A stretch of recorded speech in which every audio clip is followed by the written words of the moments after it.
আরে কুরবানির সময় মনে করে একটু ব্যবসা বাণিজ্য করবো, ওটাই একটা গরু কিনতে ফাটাইলাম। একটা কি গরু কিনেছে আমি তো এখনো চিন্তা করিনি।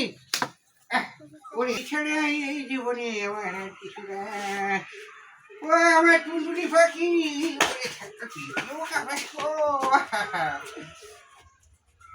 কত ভালো। ও জেম চাচা, তুমি নাকি গরু কিনেছ কোরবানি? তুই দিবে না চাচ্ছি চাচ্ছি রে কিছুটা গরু আমার। আমি তো যাচ্ছি ফাটিনি বন্ধু তুমি তুমি রে আমার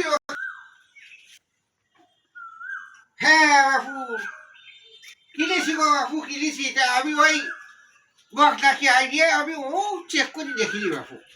তা মনে হলো একটু ঘরে যাই দেখি কি আইডিয়া কি বক্সটা। ও এই তোমার কোরবানি গরু? হ্যাঁ বাপু এই কোরবানি। চেক করে দেখো দিন বকনা কিনেছ না আইডিয়া কিনেছ তুমি? হ্যাঁ বাপু তুমি কথাটা একদম খারাপ করি গো। হ্যাঁ তো বকনা বকনা ভাব মনে আসছে তোমার গরু।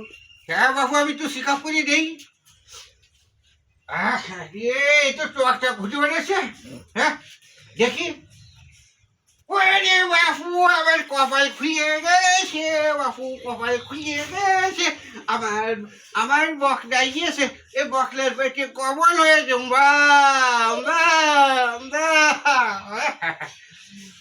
আল্লাহ আলাদা করি মঙ্গলের জন্য করে আর মঙ্গল দা করে গ্রহণের জন্য করে। মালিক তুমি সব।